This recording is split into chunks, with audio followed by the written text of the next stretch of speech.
આજે આપણે એનએમએમએસ અને જ્ઞાન સાધનામાં કેટલાક ડીકોડિંગ વિષયક પ્રશ્નો પૂછાય છે. એમાં ડીકોડિંગ એટલે શું? ડીકોડિંગ એટલે કે ડીકોડિંગ એટલે એક વ્યક્તિ બીજી વ્યક્તિને સંદેશો મોકલાવે છે અન્ય કોઈ વ્યક્તિ દ્વારા. તેને ડીકોડિંગ કહે છે.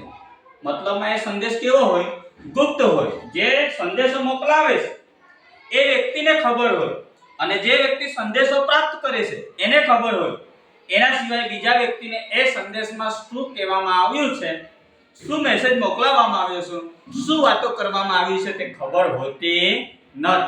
એટલે ટૂંકમાં ડીકોડિંગ એટલે ગુપ્ત માહિતી. ડીકોડિંગ એટલે શું? ગુપ્ત માહિતી. તો કે આવી ગુપ્ત માહિતી કોણ કોને મોકલાવતો હશે?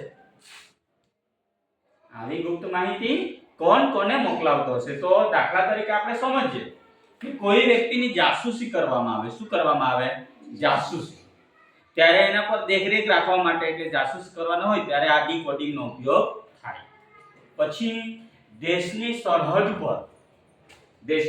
સરહદની સુરક્ષા કોણ કરે છે? કોણ કરે? આર્મી. તમે બધા જાણો છો. તો ત્યારે પણ આ ડીકોડિંગ એટલે કે ગુપ્ત માહિતીનો ઉપયોગ કરવામાં આવે છે. બરાબર? તો એના વિશે આપણે વધુ વાતો ન કરતા આપણા બોર્ડમાં આપણે જોઈશું. જુઓ, ડીકોડિંગ. ડીકોડિંગ એટલે એક વ્યક્તિ, આપણે અગાઉ વાત કરી ને, એક વ્યક્તિ બીજી વ્યક્તિને અન્ય વ્યક્તિ દ્વારા મોકલાવતો ગુપ્ત સંદેશ. એક વ્યક્તિ બીજી વ્યક્તિને અન્ય વ્યક્તિ એટલે કે ત્રીજી કે ચોથી વ્યક્તિ દ્વારા જે ગુપ્ત માહિતી, ગુપ્ત સંદેશ મોકલાવે છે, ગુપ્ત બાબતો એટલે ગુપ્ત માહિતી, જાણકારી આપે તેને ડીકોડિંગ કહેવાય. ટૂંકમાં ગુપ્ત સંદેશ.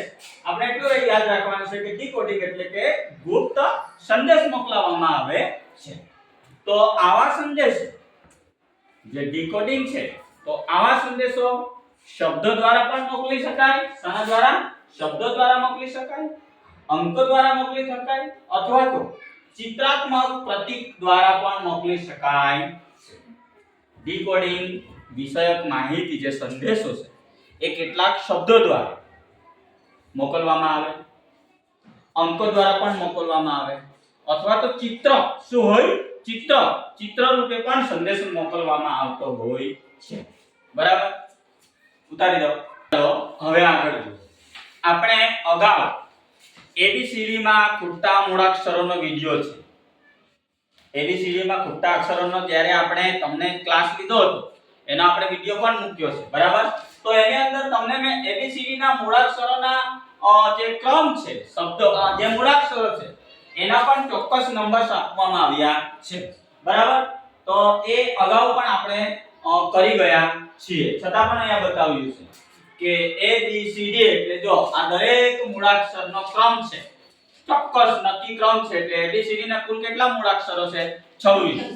તો ડીકોડિંગ ની અંદર જ્યારે શબ્દો દ્વારા કોઈ માહિતી મોકલવામાં આવે ત્યારે આ જે નંબર્સ છે, એના જે ક્રમ નંબર્સ છે એને આપણે ખાસ યાદ રાખવાનું છે.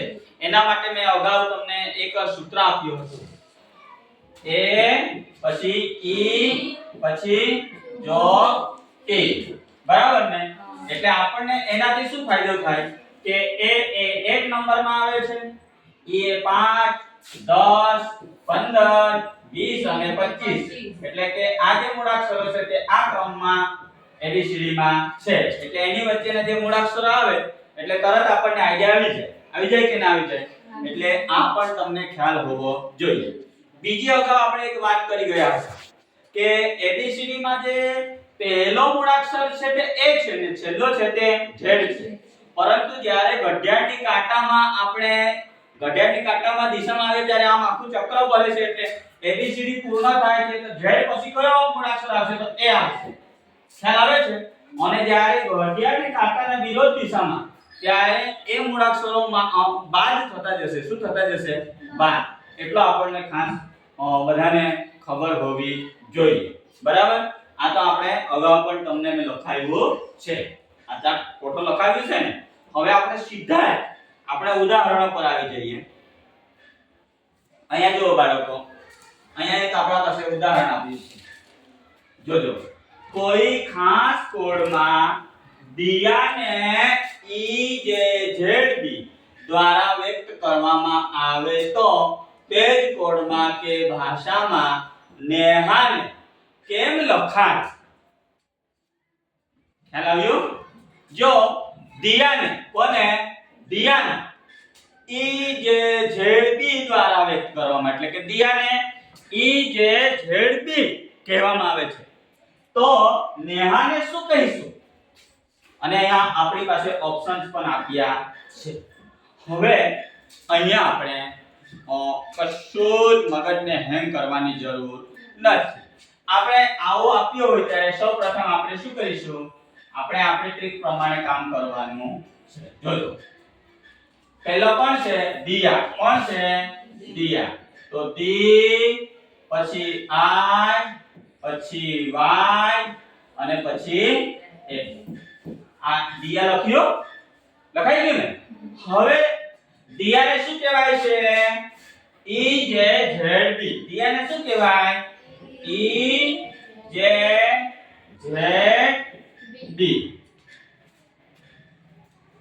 ખ્યાલ આવ્યો? તો આપણે શું કરવાનું છે? અહીંયા પણ આપણે એક બીજો કોઠો બનાવી દઈશું. શું છે? નેહા. શું છે? નેહા.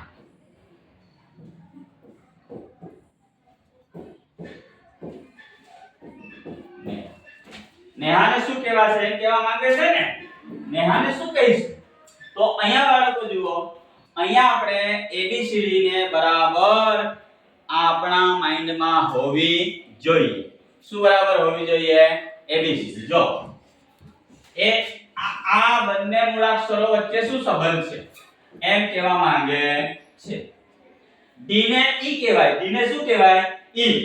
ખ્યાલ આવ્યો? હવે આપણે જોઈએ ABCD. જુઓ, અહીંયા કયો મૂળાક્ષર છે? D.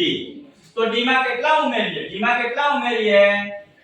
D માં 1 પ્લસ કરીએ. કેટલા પ્લસ? D પછી E. તો E આવે છે ને? 1 પ્લસ કર્યું કે નહીં કર્યું? ચાલો અહીંયા જો I છે. હવે શું છે? I.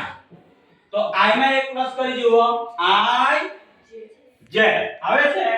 I માં પણ 1 પ્લસ કરીએ તો J આવી ગયો. આવ્યો? હા. Y. હવે શું છે? Y. Y માં 1 ઉમેરો જો. Y વત્તા 1 બરાબર શું આવશે? Z. તો A. A માં 1 પ્લસ કરો તો B.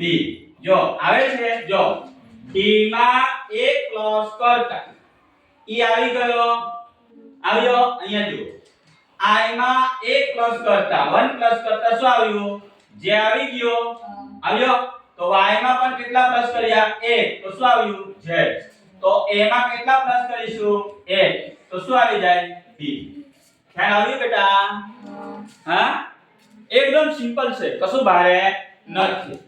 જો તમને સાચી રીત ખબર હોય તો એમાં કંઈ ભારે છે નહીં. ચાલો જો, હવે આપણે આટલો તો આપણે કામ કર્યું. આ દિયાનું આપણે સોલ્યુશન લાવી દીધું. કોનો? દિયાનું લાવ્યો ને? તો આપણે નેહાનું લાવી જોઈશું. કોનું લાવી જોઈશું? નેહા. ઉતારજો પછી. પહેલા સમજી લો. તમને ઉતારવા માટે પુષ્કળ ટાઈમ આપવામાં આવશે. પહેલા સમજો. જો અહીંયા આપણે દરેક મૂળાક્ષરોમાં ઉપરના જે નામ હતું ને દિયા, તો દિયાની સ્પેલિંગમાં દરેકમાં આપણે 1 1 પ્લસ કર્યું એટલે કે 1 1 પ્લસ કર્યું તો ABCD ના બીજા મૂળાક્ષરો આવે છે. તો આ જ બેઠી રીતે અહીંયા આપણે કરવાનું છે. જોજો, n માં 1 પ્લસ કરો. n પછી શું આવે? O. તો જોજો, n + 1 તો શું આવ્યું? O. આવ્યો? e + 1 કરો. હવે f. h પ્લસ કરો. h + 1 h માં એક અક્ષર મૂળાક્ષર ઉમેરો. I. એમાં પણ તેવું જ કરો. B. તો એનો મતલબ શું થાય? O F I B. એનો જવાબ આવવો જોઈએ.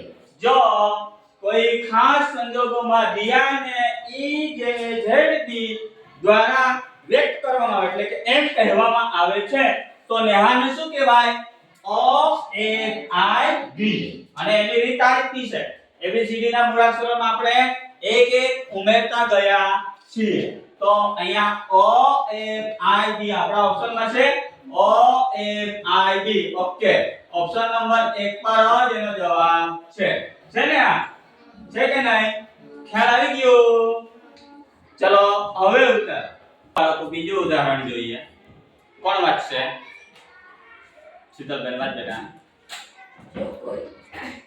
જો કોઈ કોડમાં ડેની ને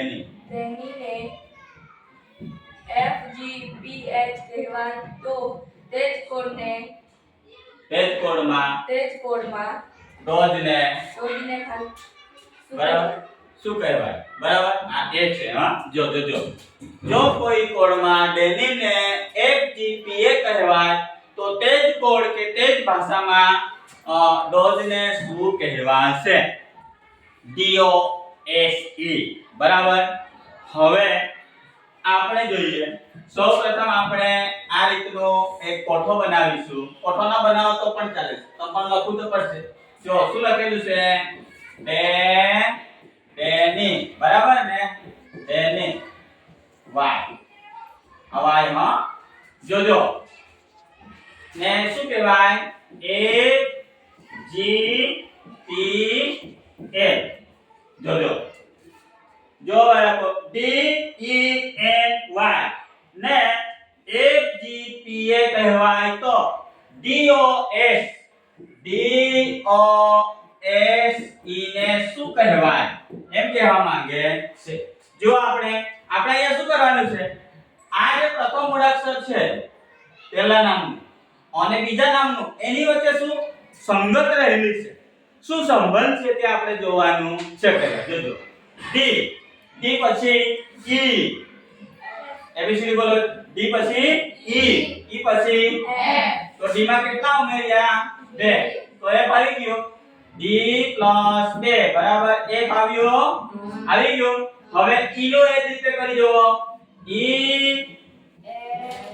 + 2 E પછી A G આવ્યો ને G આવી ગયો તેવી જ રીતે N તો N ના નીચે P છે તો આપણે N માં બે ઉમેરો બે મૂળાક્ષરો ઉમેરો N O P આવી ગયો P ઓકે તો હવે Y છે ને Y માં પણ બે ઉમેરો Y પછી શું આવે Z અને Z પછી આપણે લેવું પડે ને આખું ચક્ર તો અહીંયા A આવે છે શું આવશે A એટલે આ રીતે આનું થાય છે દરેકમાં આપણે કેટલા શબ્દો ઉમેર્યા છે બે કેટલા બે ઉમેર્યા ને બે શબ્દો બરાબર તો અહીંયા પણ આપણે એ રીતે કરી જોઈશું D માં કેટલા શબ્દો ઉમેરીશું પ્લસ કેટલા કરીશું બે D પછી E F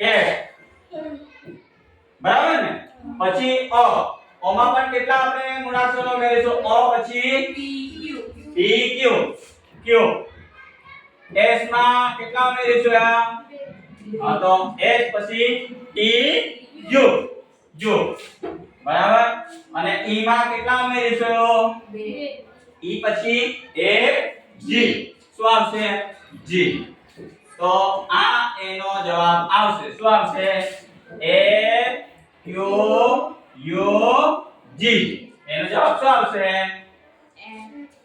F Q U G ખ્યાલ આવ્યો ચલો હવે ઉતારો જો વધુ ઉદાહરણો જોઈએ જો આપણી પાસે એક ઉદાહરણ છે બોર્ડ પર RUST ને WVXU લખવામાં આવે તો QUIZ ને કેમ લખાય એટલે આપણે અહીંયા શું કરવાનું છે પહેલા જે આ જે પહેલા નંબરનું જે પ્રથમ આપણી પાસે જે શબ્દ આપ્યું છે એ આપણે લખવાનું છે RUST ને શું લખાય છે WVXU આમ બરાબર તો QUIZ ને કેમ લખાય એમ કહેવા માંગે છે. અહીંયા આપણે જોઈશું જો આ રીતનો હોય જો r પછી w નું અંતર ખૂબ જ છે. અહીંયા આપણે જે પેલા અગાઉના ઉદાહરણમાં કરી ગયા ને તેવું કરવા જઈએ તો અહીંયા દરેક મૂળાક્ષર વચ્ચેનો સીધો જે સંબંધ છે તે ખૂબ દૂરનો છે. ખ્યાલ આવ્યો? એટલે એ શક્ય નથી. એટલો આપણે યાદ રાખવાનું છે. જ્યારે પણ કોઈ મૂળાક્ષરો આ રીતના આપણી પાસે પ્રશ્ન પૂછવામાં આવ્યા હોય અને આ રીતે આપણે લખી જોઈએ છીએ. જોજો શાંતિબેન, આવો આપણે લખીએ છીએ પણ r પછી તો w તો વચ્ચે ઘણા મૂળાક્ષરો આવે છે ને એટલે એનો સંબંધ જણાતો નથી. ત્યારે ગભરાવાનું નહીં. શું કરવાનું છે? આ જે શબ્દ છે આ શબ્દ વચ્ચે એનો કોઈ સંબંધ તો છે પણ સીધો સંબંધ નથી. પરંતુ કાકાનો, મામાનો, ફોઈનો આપણે કેવા હોય? આપણા સગાભાઈ હોય, પછી કાકાના કે મોટા કાકાના દીકરાઓ હોય ને, બરાબર? તે પિતાએ કે પણ મામાના કે માસીના કેવા દીકરાઓ હોય તે દૂરનો સંબંધ હોય ને થોડો. તો આ શબ્દો વચ્ચે આ મૂળાક્ષરો વચ્ચે સંબંધ છે પણ એનો આપણે સૌથી નજીકનો સંબંધ શોધવાનો છે. આપણે શું કરવાનું છે? આ મૂળાક્ષરોનો સૌથી નજીકનો સંબંધ શોધવાનો છે. શોધીશું. જોજો હવે અહીંયા જો r નો અને w નો કઈ નજીક સંબંધ નથી. તેવી જ રીતે r અને v નો પણ કઈ સંબંધ લાગતો નથી. r અને x નો પણ કશું સંબંધ લાગતો નથી. પણ આ જે r છે ને આ u સાથે સંબંધ શોધી જોવો છો. r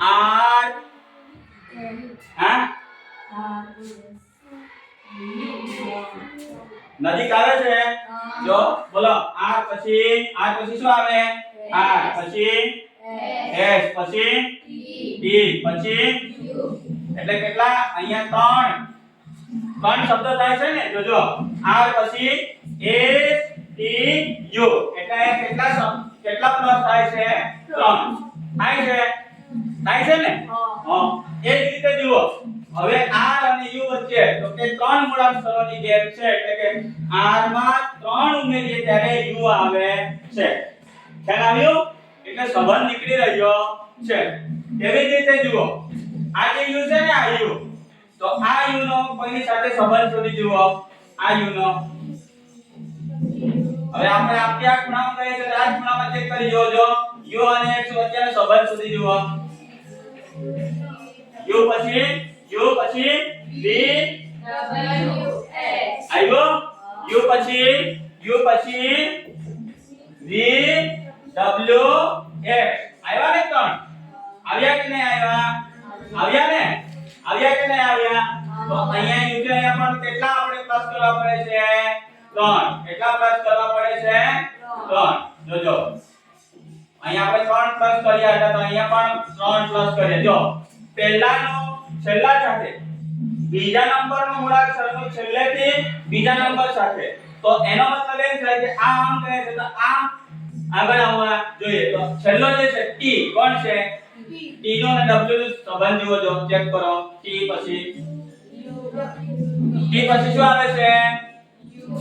u v w આવે છે. 3 માં આવી જાય છે. ઓકે તો +3 અહીંયા પણ +3 કરીએ. આવી ગયું. તો હવે s બાકી રહ્યો ને.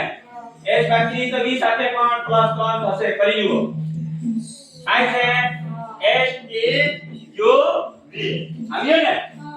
બસ આપણે ચાવી દુખતી નસ પકડાઈ ગઈ ને. જોજો હવે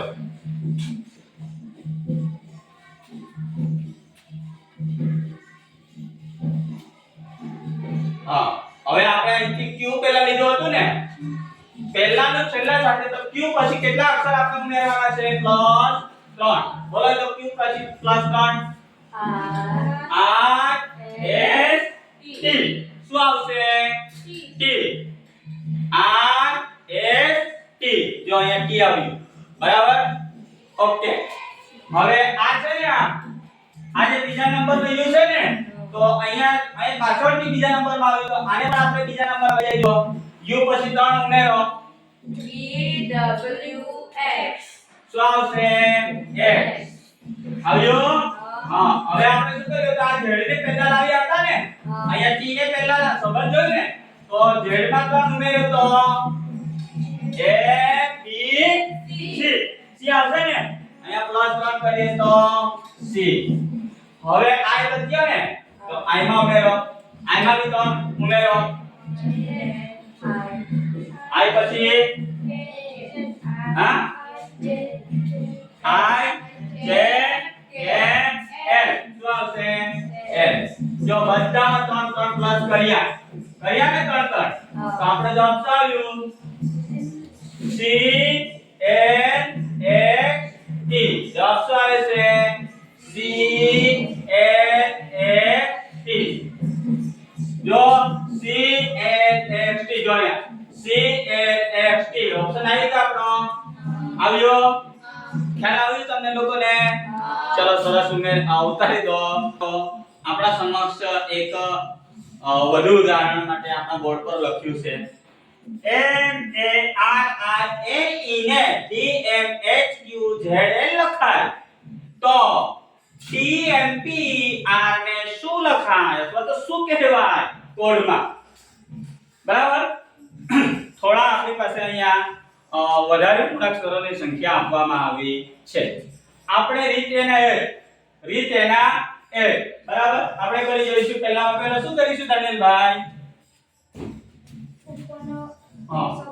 ઉપરનો આ શબ્દ બરાબર બોલો જો બોલ M A R I N E પછી શું કરીશું બેટા હા આ નંબરનો શબ્દ ને આ લખીશું કોના નીચે સેમ એના જ નીચે જેવું ગયો છે તેવું m ના નીચે કોને લખીશું d એના નીચે કોને લખીશું m r ના નીચે a i ના નીચે q n ના નીચે z અને e ના નીચે l આટલું તો થયું પછી શું કરીશું શાંતિબેન આ તો આપણે કરી બરાબર હવે આપણે જે આ જે નીચેનો જે શબ્દ છે એને લખવું પડશે ને તો લખાવજો Shantiben D E M P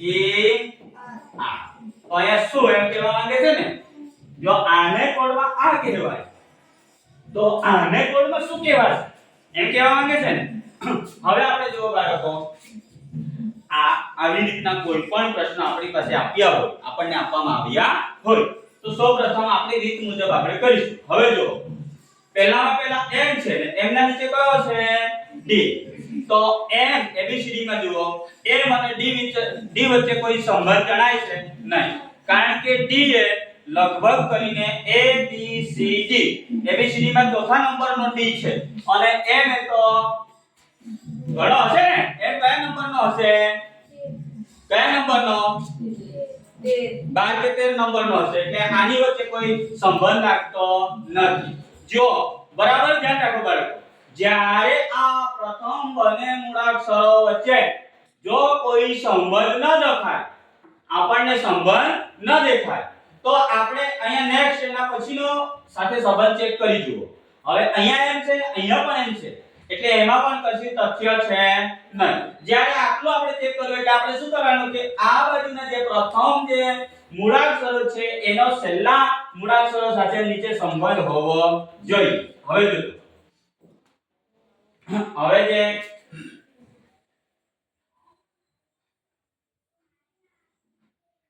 જો આ જે એમ છે તો અહીંનો પ્રથમ તો અહીંયા નીચેથી છેલ્લો એનો વચ્ચેનો સંબંધ ચેક કરી જુઓ N M એટલે ABC મૂળાક્ષરોમાં M માંથી માઈનસ a એટલે n ની પાછળ આપણે એક ઓછો કરી દઈએ તો પહેલા n આવે છે અને નીચેથી જ્યારે પ્લસ થાય નીચેથી જ્યારે શું થાય સરવાળો થાય પણ ઉપરથી શું થઈ જાય માઈનસ બરાબર તો m પેલા l m એટલે m - 1 બરાબર l આવે છે ખ્યાલ આવ્યો અને નીચેથી જોઈએ તો n + 1 બરાબર m આવે છે m આ કહેવા માંગે છે ખ્યાલ આવ્યો બર્થડેજી પાર્વતી ખબર પડી બેટા હા જોજો જો આપણે m અને l નો સંબંધ શોધી કાઢ્યો તો હવે જ્યારે બીજા નંબરનો જે મૂળાક્ષર છે એનો આપણે જે રીતે પહેલેથી છેલ્લે ગયા ને તો બીજા નંબરથી નીચે બીજા નંબરનું જ હોવું જોઈએ જોજો a અને z તમને મેં અગાઉ પણ કીધું છે ABCD આખા ચક્રમાં ફરે છે બરાબર એટલે એના આગળ શું આવે z આપણે જ્યારે ચક્રમાં આમ કર્યું હતું ને આવો અહીંથી લખ્યું હતું તો અહીંયા z આવે ને અહીંયા આવે ને તો a - 1 તો z આવી જાય ને બરાબર તો અહીંયા પણ માઈનસ જો પહેલામાં -1 તો બીજામાં પણ -1 તો z આવે છે ખ્યાલ આવ્યો હવે આટલું કર્યા બાદ આપણે આ વચ્ચેના જે બે આ છે ને સેન્ટરમાં એ મૂળાક્ષરોના ઝંઝટમાં પહેલા પડવું નહીં હવે આપણે શું કરીશું જે છેલ્લા બે છે આ બે જે છેલ્લા મૂળાક્ષરોનો સંબંધ આગળ શોધી જોઈશું જો ઈ છે તો અહીંયા પહેલા આ મૂળાક્ષર a નો આપણે છેલ્લે શોધ્યું તો અહીંથી ઈ નો અહીંયા આપણે શોધી જુઓ d e બરાબર ને એટલે ઈ ના આગળ શું આવે છે d એટલે અહીંયા પણ -1 થાય છે થાય કે ન થાય થાય ને તેવી જ રીતે અહીંયા m તો m એટલે કે બરાબર ને m અહીંયા પણ -1 થાય છે બરાબર તો અહીંયા પણ -1 આટલું કર્યા બાદ હવે r અને i બાકી રહ્યા ને તો r નો ક્યારે પણ અહીંયા એક સાથે સીધો સંબંધ ન શોધો હવે એનો પણ અહીંયા જોડકા શોધો શું શોધો આ મતલબ જોડકાની રીત છે આપણે સામાજિક વિજ્ઞાન કે વિજ્ઞાનમાં કેવા જોડકા જોડીએ બસ તે જ પદ્ધતિ છે તો અહીંયા જોજો q r બરાબર ને r ના પહેલા શું આવે છે q તો અહીંયા પણ -1 થાય કે નહીં થાય તો અહીંયા પણ h r શું થાય છે h r એટલે અહીંયા પણ -1 થાય છે થાય ને આ રીતનું એનું જોડકું બને છે તો હવે આપણને જે આપ્યું છે તેમાં આપણે શોધી જોઈશું જોજો જો અહીંયા m છે ને તો આ m ને આપણે નીચે ક્યાં લીધો હતો જે નીચે આપેલા શબ્દો છે તેમાં છેલ્લા મૂળાક્ષર સાથે લીધો ને તો અહીંયા આપણે t ને સીધા અહીંયા r પાસે ઉતારીશું તો t ના આગળ શું આવે શું આવશે t ના આગળ s કમ્પ્લીટ s આવશે તો જોજો s અને આમ ક્રોસમાં ચેક કરીએ તો s t અહીંયા -1 થાય છે પણ અહીંથી જઈએ તો +1 થશે ને ચાલ આ સાચું હવે જે અહીંયા a જે છે એને આપણે છેલ્લે કે નીચેના બીજા નંબરના મૂળાક્ષર સાથે લીધું તો આ જે ઈ છે આ ઈ તો આ ઈ ના અહીંયા ઉતરવાનું છે તો ઈ કોના પહેલા આવે છે ઈ ના પહેલા કોણ આવે d કોણ આવે d ને d કે b d ચલો d તો અહીંયા d ઓકે બેનું થઈ ગયું હવે આપણે અહીંયા પેલા વચ્ચેના આ સેન્ટરના જે મૂળાક્ષરો છે એનો આપણે રાખ્યું હતું એટલે પહેલા આપણે શું કર્યું હતું જે લાસ્ટ વાળા હતા ને એને આગળ કર્યું તો હવે અહીંયા જો ઈ ને આપણે સીધા પહેલા લઈ આવ્યા અહીંયા એમના નીચે વાળા જોડે તો અહીંયા જે r છે શું છે r તો એ t ના નીચે આવવો જોઈએ ને તો r ના પહેલા શું આવે q આવે q r બરાબર ને q હવે આ જ રીતે i ને અહીંયા હવે લાવો i પર ઉતારો તો ઈ ના પહેલા શું આવશે d શું આવશે d આટલું થયું હવે વચ્ચે જે સેન્ટરમાં બે બાકી છે એ m ક્યારે સીધે ઉતરતી નથી કે p ક્યારે સીધે ઉતરશે ના એનું પણ ક્રોસ જોડકા આવશે બરાબર તો m નો અહીંયા આવશે અહીંયા p ના નીચે તો m ના આગળ શું આવે n શું આવશે n અને p ના આગળ o હા અહીંયા શું આવશે હા તો તમે કહેજો જો l m એટલે આપણે તો m માં 1 માઈનસ કરવાનું છે ને n તો શું થઈ ગયું પ્લસ થઈ ગયું બરાબર એટલે અહીંયા l આવશે એક મિનિટ અહીંયા l તો હવે p માં -1 કરવાનું છે ઓછા 1 તો શું આવશે o p o પછી p આવે તો o તો આનો જવાબ શું આવશે q d o l d s આનો જવાબ આ જે કોડ આપણને પૂછ્યો છે તો આના t e n t e r બરાબર ખાલી જગ્યાએ કહેવા માંગે છે ને તો એમાં જવાબ શું આવશે એની અંદર બરાબર q d o l d S એનો જવાબ આવે છે. ખ્યાલ આવ્યો? તો આજે ડીકોડિંગમાં અંગ્રેજી શબ્દો જે કોડમાં હોય તો એ શબ્દને આપણે કઈ રીતે શોધી શકીએ તેના વિશે આજે આપણે અહીંયા અભ્યાસ કરી ગયા છીએ. તમને લોકોને બધાને સમજાઈ ગયું છે? હવે આજે આપણે સાંજે 5 વાગ્યા પછી આપણે કેટલાક સંકેત, કોડ સંકેત અને અંકોના કોડ વિશે પણ આજે જ આપણે આપણા તાસ લઈશું. પણ ક્યારે? 5 વાગ્યા પછી. તો ત્યારે આપણે પછી પાછા ભેગા મળીશું અને આપણે શીખીને પછી ઘરે રજા લઈને જઈશું બધા. બરાબર? તો આજનો તાસ અહીંયા પૂર્ણ કરવામાં આવે છે. સૌ બાળકોને ધન્યવાદ. Thank you.